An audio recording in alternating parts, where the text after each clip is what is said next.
우리가 지난 몇 주 전부터 빌립보서 강해를 하고 있습니다.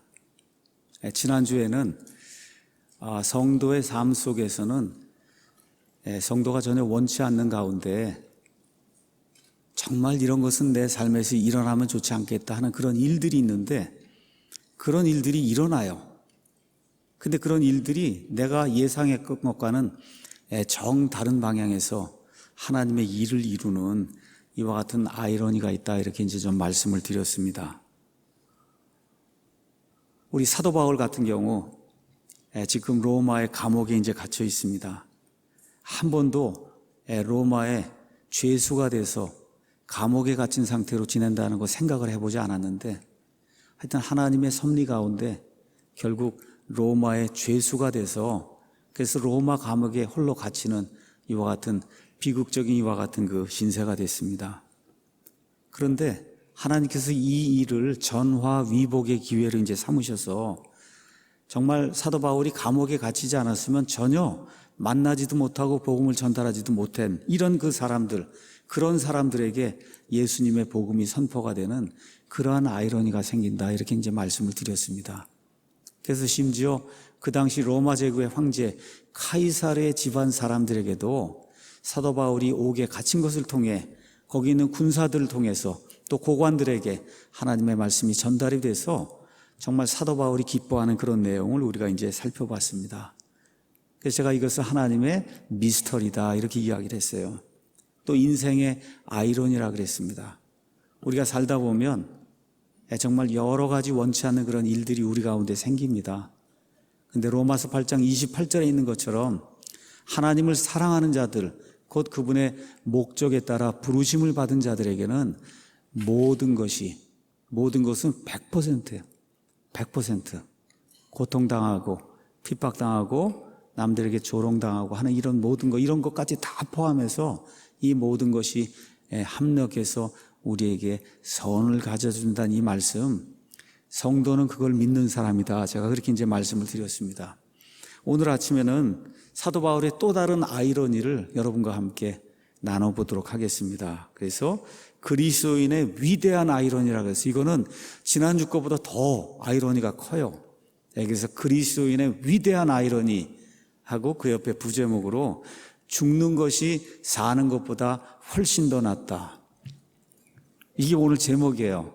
야, 이게 이럴 수가 있을까? 그렇죠? 그리스도인의, 그래서 제가 위대한 아이러니, 이 그리스도인만이 이렇게 체험할 수 있는 아이러니예요.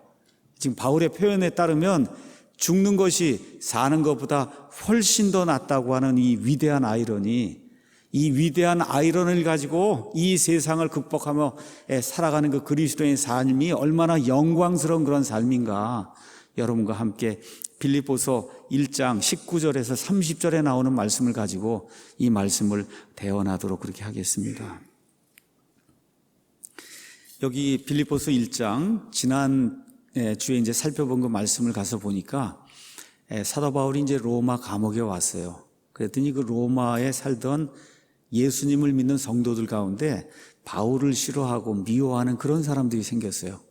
그래서 어떻게 하든지 예수님을 이렇게 전파해서 내가 바울보다 더 큰 일을 하는 그런 사람으로 드러나야 되겠다, 이렇게 생각을 하고 말 그대로 성실하지 않게 거칠애로 예수님을 선포하는 그런 사람들이 있고, 또 어떤 사람도 정말 하나님의 이 대언자로서 말씀을 선포하다가 이게 갇혀있는 그 사도 바울을 보고 정말 연민의 정을 가지고 나도 저 사람과 같이 감옥에 갇혀있다는 그런 심정을 가지고 그렇게 성실하게 말씀을 선포하는 그런 사람이 있다. 그래서 두 부류의 사람이 있는데, 바울이 여기 1장 18절에서 무엇라고 이야기하냐, 그러면 무엇이냐, 그럼에도 불구하고 거칠애로 하든지 진실로 하든지 모든 방법으로 그리스도께서 선포되시나니 이로써 나는 기뻐하고 또 참으로 기뻐하리라, 이렇게 이야기하는 내용이 그 안에 기록이 되어 있어요. 어떤 식으로든 예수님만 선포가 돼서 예수님의 구원의 복음만 선포가 되면 그것이 거칠애로 하는 것이든지 진실로 하는 것이든지 나는 상관하지 않는다. 나는 어떤 식으로든 예수님만 선포가 되면 기뻐하고 기뻐하겠다는 놀라운 말씀이 안에 이제 기록이 되어 있습니다. 이게 끝난 다음에 바울이 뭐라고 이야기하냐, 19절에 너희의 기도와 예수 그리스도의 영께서 공급해 주심을 통해 이것이 나의 구원으로 바뀔 줄 내가 안다고 하는 이런 말씀이 이 안에 기록이 돼 있어요. 자, 지금 카이사라 앞에 서서 최종 심판을 받아야 됩니다. 카이사라가 어떠한 심판을 내릴지, 어떻게 나를 대하든지, 또 대적들이 어떻게 나를 대적하든지 나는 결국 뭐라는 거예요? 최종적인 구출, 최종적인 구원이 내게 있다는 사실을 나는 확신을 한다고 지금 19절에서 이야기를 하고 있습니다. 디모데후서 4장 18절 말씀 가서 보니까 결국 사도 바울이 얼마 안 있어서 카이사라 앞에 이제 불려가서 결국 목이 잘리는 이와 같은 그 참수형의 심판을 받게 되는데, 이런 상황 속에서 디모데에게 보낸 그 유언의 말씀, 디모데후서 4장 18절에 이렇게 이야기하고 있어요. 주께서 나를 모든 악한 일에서 건져내시고 또 자신의 하늘 왕국에 이르기까지 보존하시리니 그분께 영광이 영원 무궁토록 있기를 원하노라. 아멘. 이렇게 이제 되어 있어요. 세상에 어떤 것이 내게 무슨 일을 하든지 내게는 예수님 때문에 얻게 될 확실한 구원이 있다는 거, 이걸 내가 분명히 알고 있다라고 본인 자신의 믿음의 고백을 하는 내용이 여기 19절에 기록이 되어 있습니다. 가서 보니까 이것이 나의 구원으로 바뀔 줄 내가 안다. 여기 나와 있는 이것은 사람들이 주는 모욕, 치욕, 그 다음에 그가 당하는 조롱, 지금 감옥에 갇혀 있지 않습니까? 사람들이 조롱을 해요. 또 어떤 사람들은 거칠어 예수님을 전파해서 사도 바울을 어떤 식으로든 누르려고 이렇게 시기심을 가지고 이제 그를 대합니다. 신실하게 어떤 사람은 복음을 전도합니다. 이런 모든 것들이 다 합쳐진 거, 이것이 결국 어떤 일이 내게 닥쳐도, 사람이 내게 무슨 일을 하든지 상관이 없이 결국 내게는 최종적으로 하나님 앞에 서서 구원받는 그 일이 나를 기다리고 있다고 하는 이러한 그 놀라운 고백을 이제 하게 됩니다. 우리 사람이기 때문에 인생을 살다 보면 누구나 다 어려움을 겪습니다. 저도 사람이기 때문에 많은 어려움을 겪고요. 우리 아버지 세대는 더 큰 어려움을 겪었어요. 그렇게 겪으면서 지금 여기까지 이제 와 있는 거예요. 이 어려움을 겪을 때마다 여기 지금 사도 바울의 고백, 이것이 나의 구원으로 바뀔 줄 안다. 어떠한 어려움과 고통과 핍박과 조롱과 예수님 믿는 것 때문에, 진리를 지키는 것 때문에 내가 당하게 될 이와 같은 그 고통과 고난과 핍박, 이런 모든 게 최종적으로 나를 위해 구원을 이룬다고 하는 그런 사실, 이걸 가지고 인생을 극복해 나가는 저와 여러분이 되기를 간절히 원합니다. 이 세상의 모든 과정은 저항이 없는 쪽으로 흘러가요. 물도, 강도 이렇게 흐르면 저항이 없는 쪽으로 흘러갑니다. 가다가 이렇게 섬이나 이런 걸 만나면 옆으로 피해가요. 저항을 피해가는 거예요. 바람이 이렇게 건물에 가서 바람이 부딪혀요. 그렇죠? 그럼 어떻게 해요? 바람이 건물을 이기지 못하니까, 저항이 워낙 세니까 옆으로 비껴간단 말이에요. 이 세상의 모든 자연적인 이런 과정은 다 저항이 없는 쪽을 향해서 나가는 거예요. 그런데 인간이 하나님 보시기에, 사람 보기에 성공을 하려면 저항을 이기는 사람이 돼야 되는 겁니다. 근데 그 저항을 이길 때 우리 그리스도인들에게 어떤 것이 있어야 되냐? 내가 최종적으로 하나님 앞에 서서 구원받는 사람이란 사람, 이 사실을 가지고 이걸 이기고 나가는 그런 아름다운 생활을 저와 여러분이 해야 될 줄로 믿습니다. 지금 바울이 지금 감옥에 갇혀서, 감옥에 갇혀 있는 사람이 감옥에 갇혀 있지 않은 빌립보 성도들을 위로하는 거예요. 내가 지금 이렇게 감옥에 갇혀 있음에도 불구하고 이 모든 것들이 합력하여 나를 위해 선을 이룬다. 그 선의 최종 목적이 뭐냐? 최종 목표가 뭐냐? 하나님 앞에 구원받은 자로 선다는 겁니다, 여러분. 이러한 그 고백을 옥에 갇혀있는 사람이 밖에 있는 자유로운 사람에게 이렇게 전달하는 이 모습이 얼마나 아름다운지 알 수가 없습니다. 자, 그런데 여기 19절 가서 보니까 바울이 이와 같은 그 확신을 갖게 된 데에는 두 가지 요소가 있다, 그렇게 이야기를 했어요. 너희의 기도가 있고 예수 그리스도의 영께서 공급해 주시는 것, 이 두 가지가 있어서, 그래서 내가 이 사실을 더욱더 확신을 한다고 지금 이야기를 하고 있습니다. 여러분, 사도 바울도 사람입니다. 사람이에요. 그렇기 때문에 위로가 필요하고 격려가 필요해요. 그래서 성도들이 주는 그와 같은 위로와 격려, 이게 굉장히 필요하고, 특별히 여기 빌립보 교회 성도들에게 너희의 기도 때문에 내가 이런 확신을 더 갖게 된다는 거예요. 더 굳건히 갖게 된다는 겁니다. 그래서 결국 성령님, 이 성도들이 이런 기도를 통해서 성령님께서 그의 모든 필요를 공급해 주시는 그런 일이 생긴다고 사도 바울이 우리에게 이야기해 주는 거예요. 자, 성도는 어떤 사람이냐? 성경 말씀 가서 보니까 예수님을 구원자로 영접해서 성령 침례를 이렇게 받게 되면 그 사람 안에 예수님이 영원 무궁토록 내주하신다 그랬어요. 아버지 하나님도 영원 무궁토록 내주하세요. 성령 하나님도 영원 무궁토록 내주하세요. 성령님이 떠나는 일은 있을 수 없습니다. 성경 말씀에 따라 있을 수 없는 일이에요. 그런데 성령님은 떠나지 않는데 성령님의 파워가 더 크게 필요할 그런 때가 있다는 거예요. 우리가 일상적인 삶을 살 때 하고 바울처럼 이렇게 감옥에 갇히고 정말 주님의 일을 하기 위해서 많은 스트레스를 받게 되고 이렇게 될 땐 더욱더 성령님의 강력한 파워가 필요하다는 겁니다. 이 파워가 어떻게 오느냐? 성도들의 기도를 통해서 온다고 지금 성경이 우리에게 이야기해 주고 있는 겁니다. 그래서 사도행전을 저와 여러분이 가서 이렇게 세밀하게 이렇게 살펴보면 이 사람들 다 구원받은 사람이에요. 이 사도들이 구원받은 사람이에요. 근데 구원받았음에도 불구하고 핍박과 어려움과 시련과 대력하는 그런 자들이 와서 이렇게 이 사람들을 어렵게 만들 때 성도들이 모여서 같이 기도하고 그렇게 할 때 어떤 일이 생겼어요? 성령님으로 충만해지는 그런 일이 생겼다고 성경이 이야기하고 있어요. 성령님의 파워가 임해서 어떤 사람 앞에서도 예수님 믿는 그 믿음을 부인하지 않는 그런 일이 생겼다고 성경이 우리에게 분명하게 이야기하고 있습니다. 우리 사도행전 말씀 한번 잠깐 가서 보도록 하겠습니다. 사도행전 4장에 가서 보니까 베드로와 요한이 감옥에 갇혔다가 이제 풀려났어요. 그래서 풀려난 이후에 이 자기들을 대적하던 이런 사람들이 하던 모든 것들 다 이야기하니까 4장 24절에 그들이 그것을 듣고 한 마음으로 하나님께 목소리를 높여 기도를 했어요. 주여, 주는 하늘과 땅과 바다와 그것들 안에 모든 것을 만드신 하나님입니다. 우리 사람과는 다른 창조자 하나님입니다. 어찌하여 이교들이 경노하며 백성이 헛된 일들을 꾀하는가 하며 그래서 그리스도를 대적하는 자들에 대한 이와 같은 말씀을 주신 분입니다. 여기 헤롯과 본디오 빌라도가 이방인들과 이스라엘 백성과 더불어 함께 모여 주께서 기름 부으신 주의 거룩한 아이 예수님을 대적하며 무엇이든지 주의 손과 주의 계획이 미리 작정하사 이루고자 하신 것을 다 행하려고 지금까지 일을 했다는 거예요.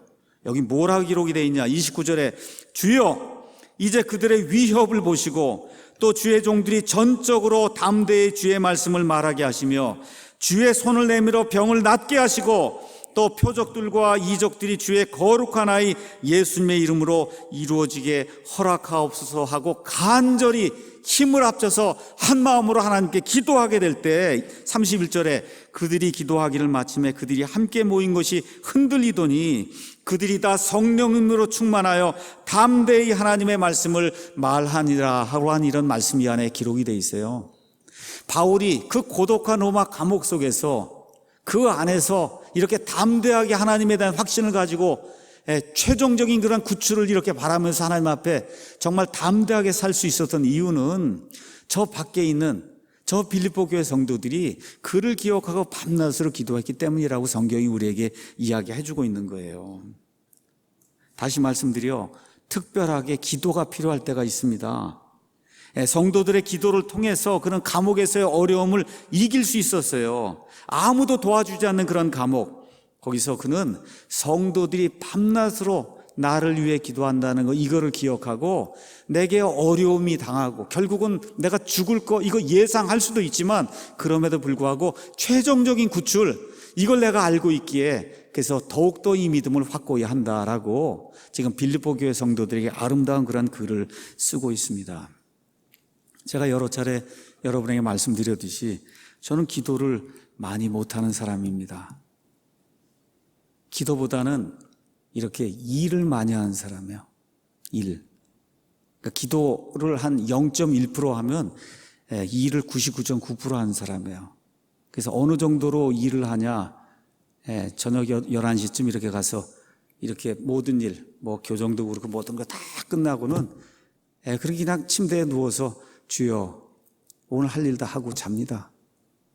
이게 제 기도예요. 요새 제 기도입니다. 뭐 특별히 다른 게 없어요.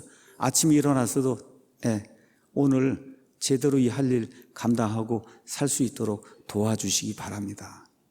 여러분 길지 않아요. 1분, 많이 해봐야 3분, 더 길면 5분. 그게 제 기도예요. 기도가 길고 짧은 게 중요한 게 아니거든요. 그럼에도 불구하고 어떨 때는 길게 기도해야 될 때가 있어요. 간절하게. 근데 제가 그걸 잘 못합니다. 그런데 우리 교회 성도들이 지난 한 10년 동안 아침, 점심, 저녁으로 생각날 때마다 저를 위해서 이렇게 기도해 주셔서 그래서 그 결과 제가 말씀을 이렇게 선포하는 그런 사람이 되었고 발전하는 것과 같은 일을 하게 돼 있고 그 결과 우리 서창동에 이 캠퍼스를 짓게 된 겁니다, 여러분. 목사의 힘으로 지은 거 아니에요. 우리에게 무슨 힘이 있어요?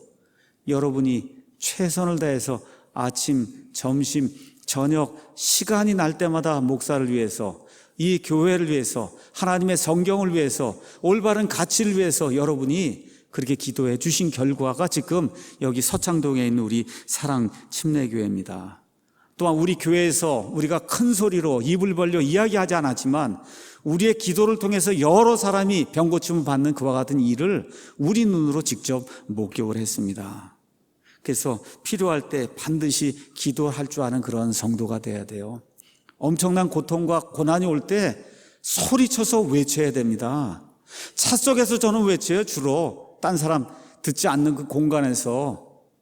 어떨 때는 이번 주 같은 때는 너무 성경 번역이 교정이 잘 되는 것 같으니까 주여 하고 외치는 거예요. 너무 좋아서 이게 너무 이게 아름답게 이렇게 글이 나오고 하니까 너무 좋은 거예요.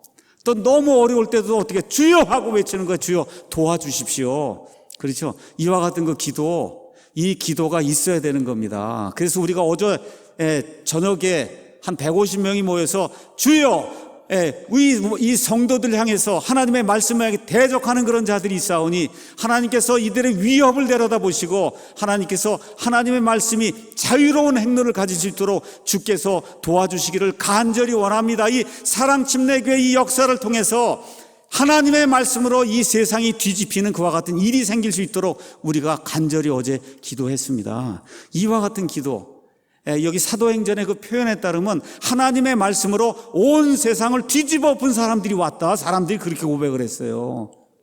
하나님의 말씀과 기도로 이 한국 사람들이 살고 있는 이 세상을 뒤집어 엎을 수 있는 그와 같은 우리 사랑 침례교회 모든 성도들이 되기를 예수님의 이름으로 축원합니다.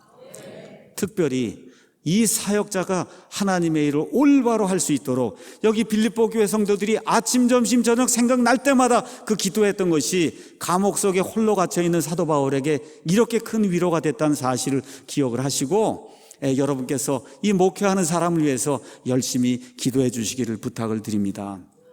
어떤 사람이 스폴전에게 와서 물어봤어요. 스폴전 목사님은 어떻게 그렇게 설교를 잘하시고 이 교회는 어떻게 그냥 10,000명, 20,000명, 여러분 지금부터 100년, 150년 전에 마이크 이런 거 아무도 없는데 아무것도 없는 그런 상태에서 10,000명, 20,000명에게 설교를 할 수 있는 그러한 사람이 스폴전 목사였어요. 사람들이 모여들었어요. 어떻게 이런 일이 가능합니까? 그니 뭐라 그래요? 저 밑에서 나를 위해 기도하고 있는 저 성도들 때문에 이게 가능한 겁니다.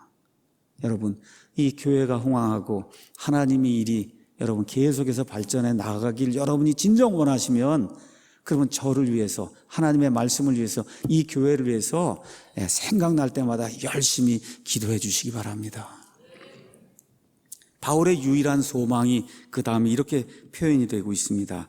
나의 간절한 기대와 소망에 따라 내가 아무 일에든지 부끄러워하지 아니하고 항상 그러하였듯이 지금도 온전히 담대하여 살든지 죽든지 내 몸에서 그리스도를 높이고자 한다. 이렇게 이제 기록이 돼 있어요. 자, 그래서 한 30년 동안 온 세상을 돌아다니며 각종 역경과 시련을 겪으면서 예수님의 복음을 선포했어요. 복음을 선포하면서 사도 바울의 마음속에 가졌던 한 가지 확신이 있었어요. 그것은 뭐냐? 이 모든 걸 통해 예수 그리스도를 높이는 거예요. 침례자 요한의 표현에 따르면 예수님은 반드시 흥하셔야 되고 나는 반드시 쇠해야 된다. 여러분, 영어로 He must increase, I must decrease, 이렇게 아주 간단하게 이렇게 표현이 되어 있는 거예요. 30년 동안 사역을 하면서 지금 이렇게 얘기하는 거, 내가 간절히 기대하고 소망한 게 있다. 그렇죠? 내가 확신을 가지고 바란 게 있다. 어떤 일도 부끄러워하지 않으면서 담대하게 외친 것도 그것이 있다는 거예요. 내 삶을 한마디로 요약을 하면 살든지 죽든지 내 몸 안에서 그리스도를 높이는 거, 이것이 내 삶의 목표였다고 지금 사도 바울이 고백을 하고 있습니다. 얼마나 위대한 말인지 알 수가 없어요. 지금도 온전히 담대하여 살든지 죽든지 내 몸에서 그리스도를 높이고자 한다. 여기 높인다고 이렇게 번역이 됐는데 참 이게 우리 말이 표현이 안 되는 그런 말이라 이렇게 지금 적어놨어요. 영어로 가서 보면 magnify라고 돼 있습니다. magnify 원래 뜻은 확대한다는 뜻이에요. 여러분 돋보기 아시죠? 이렇게 갖다 이렇게 되면 이게 이렇게 확대되는 거, 그걸 영어로 magnifying glass라고 이렇게 magnifying, 크게 만드는 거예요. 그러니까 다시 말씀드려, 예수님을 크게 만드는 거, 예수님을 존귀하게 만드는 거, 예수님께 영광을 돌려드리는 거, 예수님을 위대한 분으로 더 높이 올려드리는 거, 이게 살든지 죽든지 사도 바울의 유일한 소망이었다는 거예요, 여러분. 얼마나 멋있는 말인지 알 수가 없어요. 자, 그런데 예수님이 엄청나게 크신데 어떻게 예수님을 더 크게 만들 수 있을까? 이게 또 미스터리 아니에요, 여러분? 엄청나게 그 사람이 감당할 수 없을 정도로 예수님이 커요. 어느 정도로 크냐? 말씀 하나로 온 세상 우주 공간을 다 만드셨잖아요, 순식간에. 그렇죠? 그러니까 이 우주 공간보다 더 크신 분이 예수님인데 그 예수님을 어떻게 더 크게 만드냐 말이에요. 어떻게 더 크게 만들어요? 자, 설명하도록 하겠습니다. 자, 하늘에 저 별들이 있죠? 그렇죠? 네, 별들이 있어요.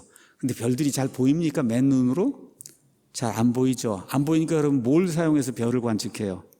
망원경. 망원경이 뭐 하는 거예요? 확대하는 거예요. 확대하면 저 멀리 있던 별이 요 앞에까지 이렇게 와갖고 이만하게 보이게 되는 거예요. 그렇죠? 바울이 뭘 얘기한 거냐?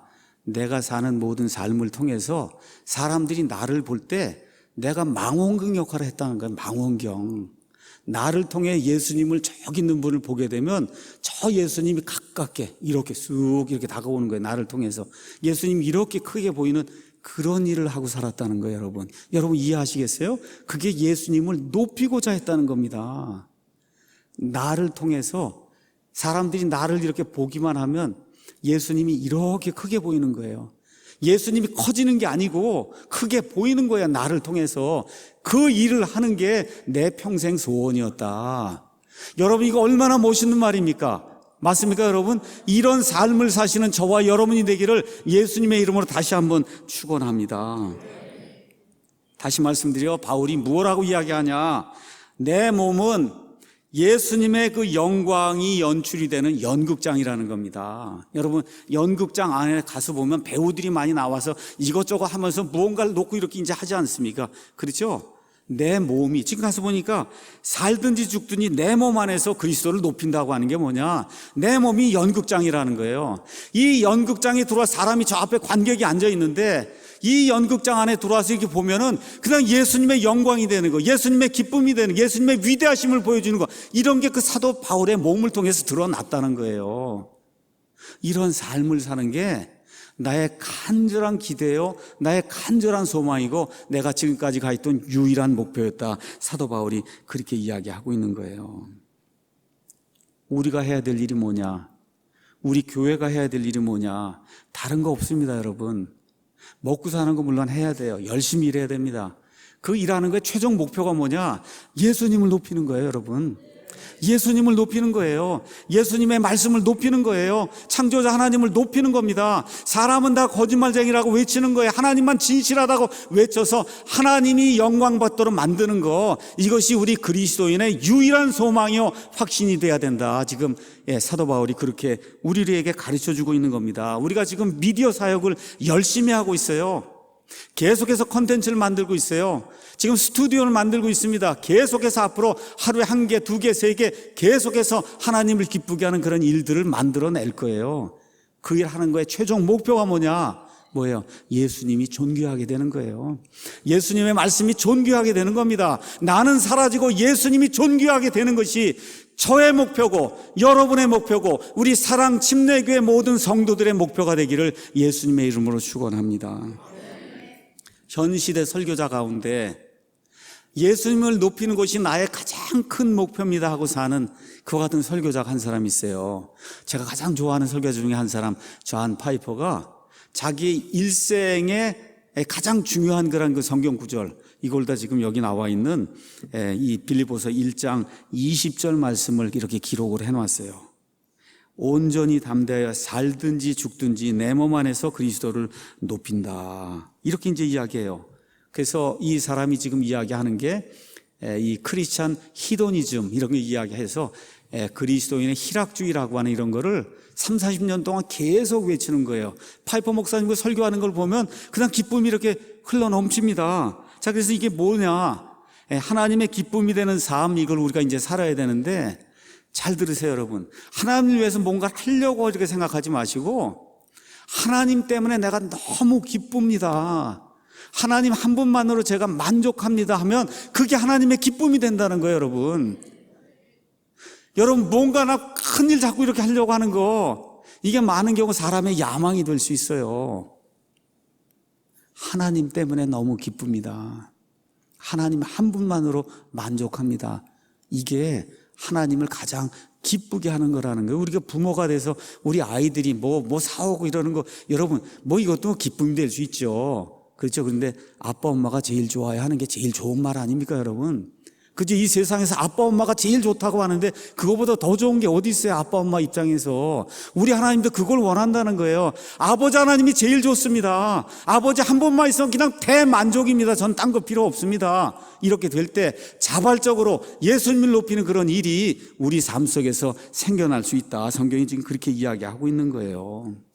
바울이 얼마나 위대한 사람이냐. 수많은 모욕과 고통과 조롱과 핍박을 이제 받았어요. 어느 면에서 믿음의 베테랑입니다. 자기 앞에 지금 카이사르가 어떠한 그 판단을 내릴지 알지 못하는 그런 상황, 이런 상황 속에서 바울이 전혀 두려워하지 않고 있다는 거, 이게 바울을 위대하게 만드는 거예요. 저도 지난 한 3년 동안 이런저런 거 겪으면서 정말 어려움 많이 겪었습니다. 한 번도 보통 사람이 이게 겪을 수 없는 그런 일들을 이렇게 겪으면서 어려웠어요. 바울처럼 이렇게 담대한 그런 사람은 되지 못했습니다. 근데 날이 갈수록 이런 일들도 자꾸 한 번 경험하고 두 번 경험하고 이렇게 되면서 점점점 담대해지는 것 같아요. 그래서 어떤 사람이 믿음의 사람이냐? 어려움과 고통이 올 때 담대하게, 그렇죠, 그럼에도 불구하고 살든지 죽든지 예수님만 높이는 그러한 사람이 돼야 되겠다. 여러분, 이 시간에 그렇게 하나님 앞에 결심하기 바랍니다. 특별히 우리 가운데 우리 젊은이들이 있어요. 내 일생을 주님 앞에 다 내어놓고 하나님이 원하시는 그런 방법으로 살든지 죽든지 예수님만 높이는 그런 삶을 살겠습니다 하고 하나님 앞에 약속하는 그런 젊은이 되기를 예수님의 이름으로 축원합니다. 그렇게 되려면 해야 될 일이 있어요. 어떻게 되냐? 열심히 살아야 됩니다, 여러분. 부지런하게 살아야 돼요. 땀을 흘리며 살아야 돼요. 이렇게 해야 하나님을 기쁘게 하는 겁니다. 이런 사람 안에 하나님이 역사하세요. 열심히 부지런하게 성실하게 남을 기쁘게 하는 삶을 살려고 하는 마음을 가지고 최선을 다해 사는 그 사람 안에서 하나님이 큰 일을 하시는 거예요. 사도 바울이 그런 사람이었기 때문에 하나님의 큰 일을 감당할 수 있었던 겁니다. 자, 그래서 여기 나와 있는 것처럼 내게 무슨 일이 생겨도 예수님만 존귀하게 되면 영어로 I am okay, 나는 괜찮다. 여러분, 이게 돼야 된다는 거예요. 무슨 일이 생겨도 나는 오케이, 예수님만 존귀하게 되면. 이게 얼마나 멋있는 건지 알 수가 없습니다. 자, 그래서 21절 가서 보니까 이렇게 이제 기록이 되어 있어요. 이 모든 것을 요약하면서 내게는 사는 것이 그리스도시요 죽는 것이 이득이다. 야, 이게 뭐 보통 문제가 아니잖아요, 이게. 여러분, 내게는 사는 게 그리스도고 죽는 게 이득인데, 여러분, 이런 사람 앞에 무슨 위협이 있을 수 있어요? 내게는 사는 게 그리스도고 죽는 게 이득이라는데 뭐 무슨 할 말이 있어요? 그렇죠? 어떻게 내게는 사는 것이 그리스도가 될 수 있는가 잠깐 설명을 하도록 하겠습니다. 다시 말씀드려, 내가 지금 감옥에 있든지 저 밖에 있든지 내 삶은 내 삶이 아니라 그리스도의 삶이라는 거예요. 이거 엄청난 겁니다, 여러분. 핍박과 고난과 이런 게 올 때 내 삶은 내게 어려움이 오든지 즐거움이 오든지 이게 내 것이 아니라 그리스도 거라는 거예요. 고린도후서 5장 17절 말씀 봐서 보니까 그런즉 누구든지 그리스도 안에 있으면 누구나 다 새로운 창조물이라 옛 것들은 지나갔으니 보라 모든 것이 새롭게 변화가 되었다고 성경이 이야기하고 있어요. 그래서 그리스도 안에 있다는 거, 그것이 뭐냐? 내가 사는 삶, 걸어다니고 심지어 이렇게 주방에서 무슨 청소를 하고 뭘 하든지 하여튼 잠자는 것까지가 다 내 삶이 아니라 그리스도의 삶이라고 하는 이런 확신을 가지고 지금 바울이 살고 있다는 겁니다. 자, 그런데 그리스도의 삶에 대해서 많은 사람들이 좀 오해하는 게 있어요. 자, 먼저 예수님이 어떠한 삶을 살았나 잘 생각해 보시기 바랍니다. 3년 반 동안 공생의 삶이 많은 그 번영신학자들, 번영신학 가르치는 목사들이 이야기하는 것처럼 처음부터까지 만수무강한 그런 삶을 살았나? 우리 예수님이 한번 보세요. 모든 게 다 그냥 편안하고 안락하고 고통이 없고, 그렇죠? 이런 삶을 우리 예수님이 3년 반 동안 사셨어요? 아닙니다. 엄청난 고통이 있었어요. 시련이 있었어요. 대적하는 자들의 반대가 있었어요. 그렇죠? 이런 삶을 예수님이 사신 거예요. 이 사신 가운데 예수님 자체가 그냥 완벽한 진리이기 때문에 어느 누가 무엇라고 이야기해도 거기에 상관하지 않으시고 얼굴을 똑바로 이렇게 향하시고, 특별히 예루살렘으로 올라가셔서 십자가에 달려 죽을지 그때가 되었을 때 예루살렘을 향해서 얼굴을 확고하게 고정하셨다 그랬어요. 이 진리가 확실하게 들어가게 되면 그러면 어떻게 돼요? 흔들리지 않는 겁니다. 그 흔들리지 않는 대표적인 인물이 누구예요? 우리 주 예수 그리스도예요. 그 예수 그리스도의 삶이 사도 바울 안에 이루어졌다고 바울이 이야기를 하고 있는 겁니다. 다시 말씀드릴게요. 고통이 없었던 거 아니에요. 핍박이 없었던 거 아닙니다. 조롱이 없었던 게 아니에요. 그 모든 것들이 있음에도 불구하고 내 안에 예수님으로 인한 진리가 확고했기 때문에 절대 흔들리지 않는 그러한 삶을 살았기 때문에 바울이 뭐라 그래요? 내게는 사는 것이 그리스도라고 그렇게 고백을 하는 겁니다. 여러분, 내게는 사는 게 그리스도가 좋은 것만 있는 게 아니에요. 악한 일도 있어요. 핍박도 있어요. 어려움도 있어요. 그런데도 불구하고 앞에 놓인 저 목표를 향해서 확고하게 좀 목표를 바라보고 흔들리지 않고 앞으로 나아가는 거, 이게 내 안에서 그리스도가 사시는 거다. 예수님이 그렇게 사셨잖아요. 어디 한번 뒤 돌아보신 적 어디 있어요? 예수님이 처음부터 끝까지 확고하게 좀 목표를 가지고 흔들리지 않고 이 3년 반 동안의 공생애를 성공적으로 마친 분이 우리 예수님이에요. 그것도 어떻게 마치셨어요? 예수님 앞에 놓여있는 저 기쁨을 바라보고 사람들의 멸시, 그 받는 것 모든 것들을 예수님께서 전혀 개의치 않았다고 성경이 우리에게 이야기하고 있는 겁니다. 이렇게 이제 살다 보니까 어떤 일이 생긴 거예요? 예수님의 십자가를 지는 것도, 그것도 예수님의 삶이잖아요. 여러분, 그리스도가 사는 거면 예수님의 십자가까지 져야 되잖아요. 맞습니까? 여러분, 예수님이 내 안에 살면은 예수님이 십자가 지셨어요? 안 지셨어요? 지셨잖아요. 그것까지 져야 된다는 거예요. 지금 바울이 그것을 일부를 내가 지고 있다 지금 이야기하는 거예요. 그러니까 예수님을 확실하게 믿으면 예수님의 십자가까지도 내가 공유해야 되겠다는 이와 같은 삶을 살게 될 때, 이때 어때요? 감옥에 갇히든 어려움이 오든 무슨 핍박이 와도 절대 불평불만하지 아니하고 하나님이 주신 목표를 향해 달려가는 그런 사람이 될 수 있다는 거예요. 그러니까 결국 어떻게 돼요? 사람들이 와서 나를 죽여도 죽는 게 내게 이득이라는 겁니다. 죽는 것도 이득이 아니라 죽는 것이 이득이에요. 죽는 것도가 아니라 죽는 것이 이득이라는 거예요. 왜 그래요? 죽으면 어떻게 되느냐? 우리 요한일서 가서 보니까 이렇게 말씀이 기록이 되어 있습니다. 요한일서 3장 2절에 사랑하는 자들아, 이제 우리는 하나님의 아들들이니라. 우리가 앞으로 어떻게 될지는 아직 나타나지 아니하였을 때 그분께서 나타나시면 우리가 그분과 같게 될 줄 아노니 이는 우리가 그분을 그분께서 계신 그대로 볼 것이기 때문에. 여러분, 죽잖아요. 어떤 일이 생긴다는 거예요? 예수님과 같은 모습으로 바뀐다는 거예요. 그래서 뭐라 그래요? 죽는 게 이득이라고 이야기하는 거예요. 이게 엄청난 아이러니야. 죽는 게 이득이다. 자, 우리 현 시대에 살고 있는 저와 여러분 다 구원받은 사람입니다. 하나님이 옳다고 의롭다고 하나님이 칭해 주신 사람이에요. 근데 여러분 여전히 죄 짓습니까? 안 짓습니까? 저와 여러분 죄 져요? 안 져요? 짓습니다. 근데 죽으면 이제 이런 일 없어요. 더 이상 죄 짓는 거, 고통받는 거, 울부짖는 거, 슬픔 때문에, 스트레스 때문에, 그렇죠? 이런 것 때문에 슬퍼하고 애통하고 이런 일이 없다는 거예요. 요한계시록 21장 4장에 있는 것처럼 슬픔도 사망도 고통도 이런 모든 게 다 없어진다는 거예요. 그러니까 어떻게 죽는 게 이득이다 그렇게 이야기하는 겁니다. 제가 오늘도 제 어머니를 모시고 왔어요. 한 2년 동안 지금 일어나서 걷지를 못하세요. 얼마나 답답한지 제가 이렇게 생각하면 이거 진짜 얼마나 답답하겠나. 그런데 우리 어머님 예수님 믿고 구원받았습니다. 어때요? 죽는 게 이득이 되는 그런 삶이 이제 된 거예요.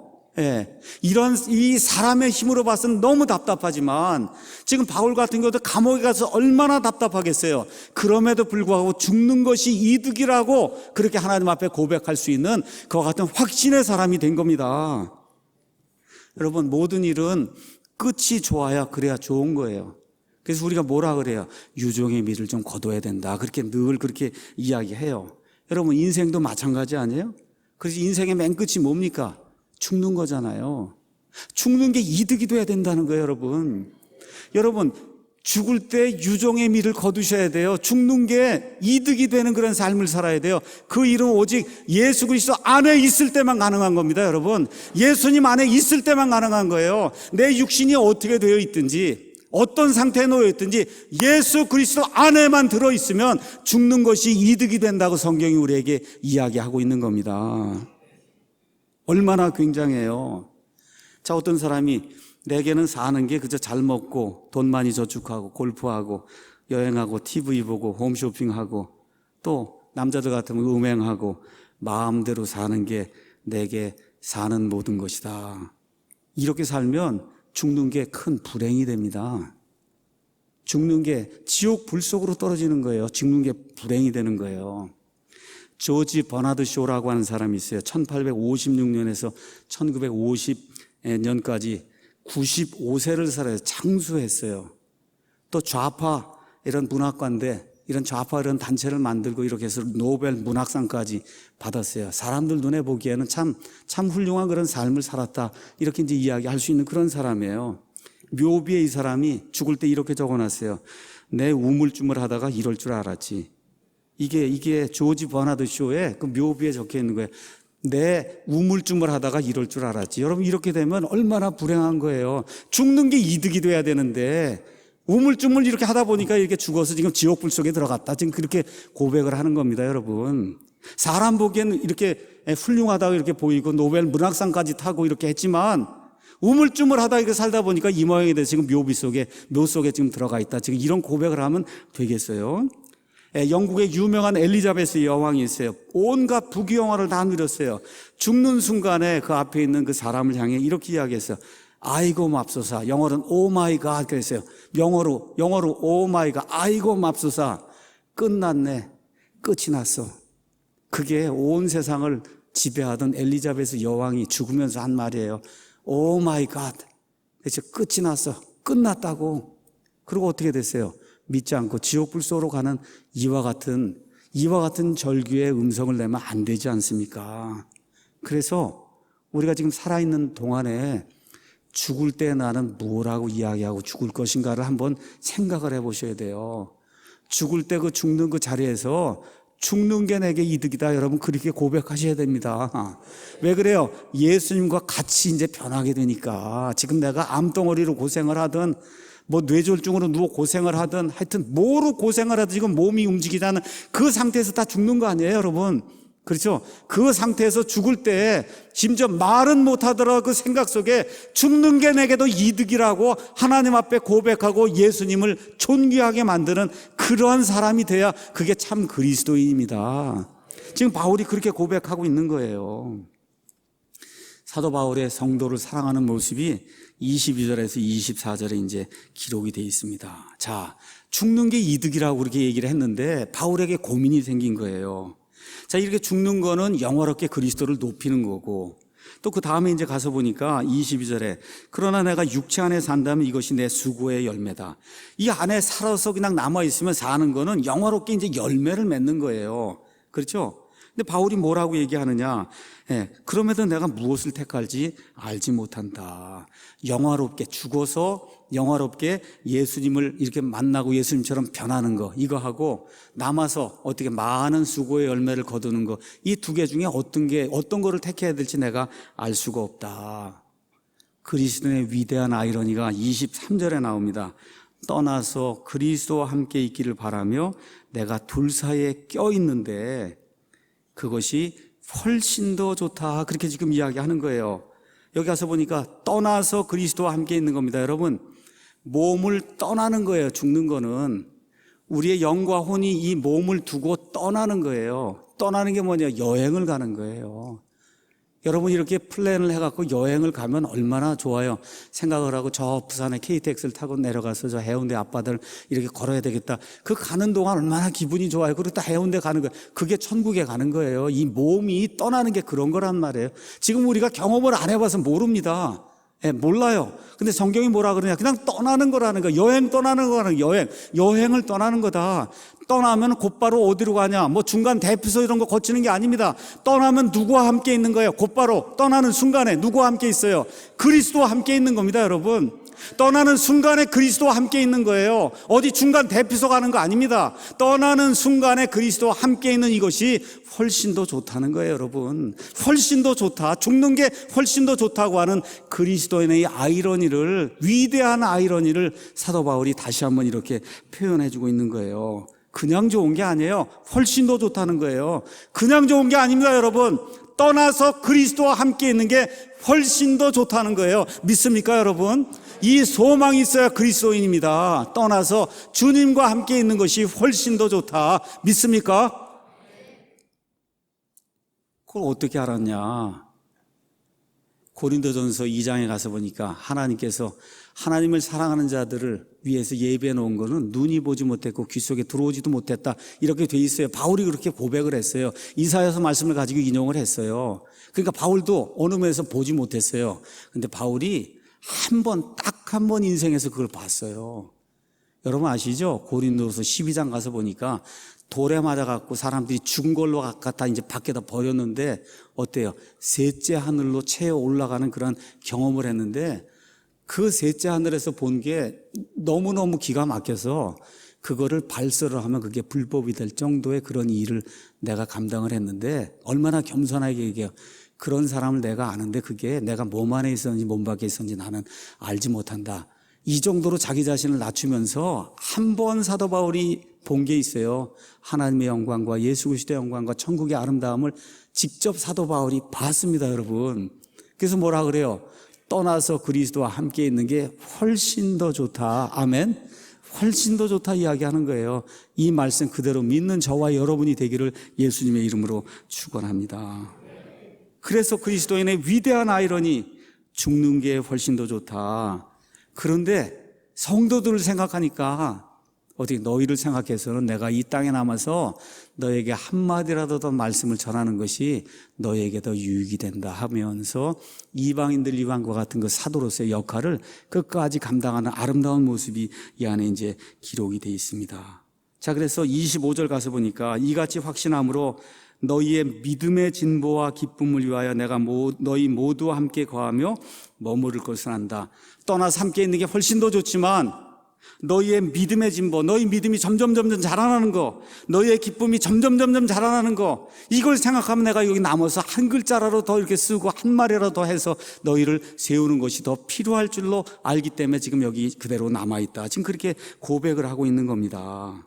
그렇죠? 다시 말씀드려, 그는 전 생애를 누구를 위해 살았냐? 다른 사람들의 행복과 기쁨을 위해서 살았어요. 그 내용이 26절에 기록이 있어요. 그들의 믿음의 진보, 기쁨. 그래서 2장 4절 한번 보겠습니다. 빌립보서 2장 4절에 각 사람이 자기 일들만 돌아오지 말고 각 사람이 남의 일들도 돌아봐라, 이런 말을 쓰게 된 거예요. 죽는 것이 훨씬 더 좋은데도 불구하고 성도들을 이렇게 바라보니까 남아서 내가 그들을 도와야 되겠다는 그런 마음이 들었다는 겁니다. 제 이야기를 잠시 하도록 하겠습니다. 저는 바울과 같이 이렇게 훌륭한 그런 사람 못 됩니다. 다만 지난 27년 동안 성경을 번역하고 교정하는 그런 일을 했어요. 지난 10년 동안 신약 성경에 나와 있는 이 교회를 어떻게 하든지 구현해 보려고 노력을 했어요. 지난 3년 동안 어떻게 하든지 성경 6판 마제스티판을 내려고 말 그대로 내 있는 시간 모든 거 다 동원을 해서 쉬지 않고 교정 작업했습니다. 어떨 때는 죽고 싶다 할 정도로 어려운 그와 같은 과정, 이런 힘든 일들을 했어요. 많은 사람들의 비난과 조롱을 받았습니다. 돈 벌기 위해서 저런다, 여러 가지 명예를 위해서 저런다 등등 이런 거 하면서 주변에 많은 사람들 떠나가고 많은 사람들이 조롱을 받고 저 사람 미친 사람 아니야? 어떻게 성경이 완전하다고 이야기를 해? 사람이 불완전한데. 그렇죠? 이런 이야기를 지금까지 27년 동안 받으면서 지금까지 살아왔습니다. 제가 여러분에게 말씀드릴 게 있어요. 저는 내가 죽기 전에 하나님이 함께 하시면 한국 사람들에게 가장 좋은 성경을 주고 갈 겁니다. 하나님이 보존해 주신 성경, 한국 사람들이 이렇게 읽었을 때 정말 하나님의 말씀처럼 다가오는 그와 같은 말씀, 하나님이 함께 하시면은 그 말씀을 주고 갈 거예요, 이 땅에다가. 그 다음에 두 번째로 한국 사람들에게 신약 성경이 보여주는 신약 교회가 무엇인가 100% 완전하지는 않지만 거기에 근접한 그런 교회를 남겨놓고 갈 거예요. 그게 제가 이 땅에 들어와서 지난 27년 동안 하루도 빠지지 않고 한 그 일입니다. 올바른 성경을 남겨놓고 간다. 올바른 교회 할 사람이 할 수 있는 그 한도 내에서 최대한의 좋은 그런 신약교회를 남겨놓고 간다. 여러분, 이 성경을 남겨놓고 가는 거예요. 이게 제게 아닙니다. 이 교회를 남겨놓고 가는 거예요. 제게 아니에요. 너무나 많은 것, 비천하게 태어났지만 하나님의 은혜로 너무나 많이 귀한 것 누리고 살았어요. 하나님의 은혜로 지금 이것이 내가 할 일입니다. 다른 사람들을 위해서 성경을 남겨놓고 교회를 남겨놓고 좋은 크리스찬 문화를 남겨놓고 좋은 가치를 남겨놓고 그래서 사람들에게 기쁨을 주는 그와 같은 삶을 사는 거, 이것이 제가 지난 27년 동안 한국에 들어와서 한 그와 같은 일을 요약한 겁니다. 다른 건 몰라도 그것만큼은 내가 여러분 앞에 분명하게 고백할 수 있어요. 그래서 앞으로도 내가 해야 될 일, 우리 교회가 해야 될 일, 또 내 뒤를 이어서 목회를 할 그런 사람들이 해야 될 일, 그 일은 뭐냐? 다른 사람의 유익을 구하는 겁니다, 여러분. 다른 사람의 유익을 구하는 거예요. 나의 유익이 아니라 다른 사람의 유익을 구하는 그 일을 하는 게 목사의 직무입니다, 여러분. 남을 섬기는 것 같은 사역자의 직무예요. 남을 위하는 그런 삶을 사는 거. 누가 무엇라고 이야기해도 내 양심을 투명하게 하나님 앞에 내어놓고 내게 주어진 그런 모든 은혜에 감사를 하며, 그렇죠? 남을 위해서 무언가를 남겨놓고 그들의 기쁨이 되는 그런 삶을 살기 위해서 이 삶을 사는 것이, 그것이 그리스도인의 최고의 행복이라고 제가 말씀을 드리고, 이 말씀이 어디서 나오냐? 사도 바울의 이 글에 나오는 거예요. 너희의 믿음의 진보, 너희의 기쁨, 그걸 위해서 죽는 게 훨씬 좋지만 나는 여기 남아서 이와 같은 일을 하고 있다. 이 교회를 이끌고 나갈 그런 모든 성도들, 다시 한번 제가 부탁을 드릴게요. 여기 다른 사람들의 믿음의 진보와 기쁨을 위해서 일을 해야 돼요. 내 거를 챙기기 시작하면 하나님이 복을 주시지 않습니다. 외형적으로는 클 수 있어요. 근데 그게 복이 안 됩니다. 지금 서울에 어떤 큰 교회들 보세요, 다. 그게 외형적으로는 큰데 어때요? 복이 안 됩니다, 이게. 이런 것들을 기억하면서 감옥에 갇혀서도 성도들의 그 믿음의 진보와 그 기쁨, 그걸 위해서 이렇게 애타게 기도하고, 죽는 게 훨씬 좋음에도 불구하고 그들을 위해서 기도하고 하나라도 글을 써서 이들을 더 높여야 되겠다는 이런 마음을 갖는 거, 이것이 사도 바울의 심정이고 이것이 진정으로 하나님을 사랑하는 목회자, 하나님 사랑하는 사역자들의 자세라고 제가 분명하게 여러분에게 말씀드리고 싶습니다. 마지막으로 바울의 부탁이 27절에서 30절에 나옵니다. 오직 너희 행실을 그리스도의 복음에 합당하게 해라. 내가 너희를 이렇게 사랑하고 너의 믿음의 진보와 기쁨을 위해서 이렇게 지금 애를 쓰고 있으니 내가 마지막으로 너에게 부탁하는데 그리스도의 복음에 합당한 그런 삶을 살아야 된다는 거예요. 여러분, 우리 호프만 목사님 와서 이야기했듯이 여러분과 제가 왕의 아들, 딸입니다. 왕자요, 공주예요. 여러분, 왕의 아들, 딸이 저 평민들하고 같이 똑같은 방식으로 말하고 똑같은 방식으로 먹고 똑같은 방식으로 옷 입고 똑같은 방식으로 행동할 수 있습니까? 없습니까? 있어요? 없어요? 왕의 아들, 딸인데 왕좌를 이어받을 사람인데 교육받는 게 다르고 행동하는 게 다르고 말하는 게 다르고 모든 게 달라야 되잖아요. 왜 그래요? 왕이 될 사람이니까. 맞습니까, 여러분? 여러분, 예수님으로 말미암아 하나님 그 왕의 아들, 딸이 되신 거 맞으세요, 여러분? 왕이 아들, 딸이 됐으면 거기에 합당하게 살아야 된다는 거예요. 왕자답게, 공주답게, 고상하게 살아야 된다는 겁니다. 맞습니까, 여러분? 지금 사도 바울이 부탁을 하는 거예요. 이것이 복음을 지닌 사람들의 합당한 그런 삶이다. 이게 끝난 다음에 또 뭐라고 이야기하느냐? 복음의 믿음을 위해 한 마음으로 함께 싸우고 어떤 대적들이 몰려와도 그들을 두려워하지 말고 예수 그리스도의 복음을 지킬 수 있는 그와 같은 그리스도의 좋은 군사가 되어야 된다 하고 바울이 지금 감옥 속에서 지금 부탁을 하고 있는 거예요. 그래서 내가 이와 같은 싸움을 지난 30년 동안 싸워왔듯이 너희 빌립보 성도들도 나와 동일한 싸움, 그 싸움을 나와 함께 싸워야 된다.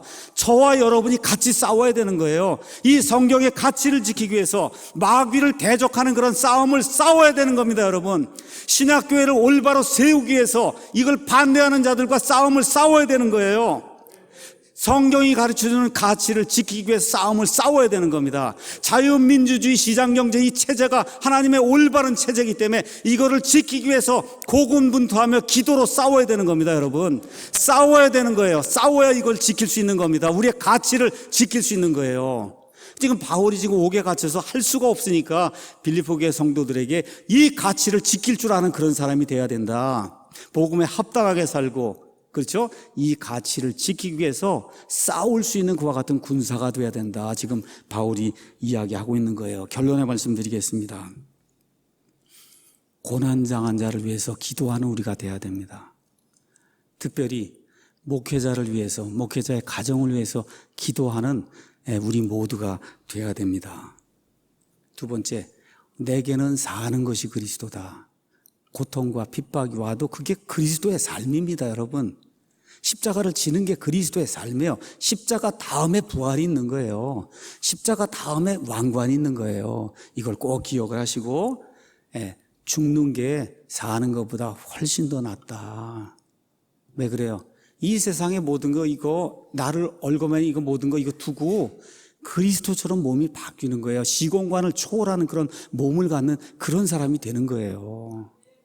마지막으로 그리스도의 복음에 합당한 삶을 살고 내가 지켜야 될 이 성경의 가치, 이 성경에서 나오는 진리의 이런 가치를 투쟁을 하며 지킬 수 있는 그와 같은 성도가 되어야 된다. 오늘 이 네 가지 여러분에게 말씀드렸으니 빌립보서 이 말씀을 다시 한번 이렇게 읽으시면서 정말 감옥에 갇혀서 유언의 말씀으로 주고 있는 이 사도 바울의 이 말씀, 이게 내 삶에 어떻게 적용될 수 있는가를 한 주 동안 연구하시고 그 삶에 합당하게 사는 우리 모두가 되기를 예수님의 이름으로 기도합니다.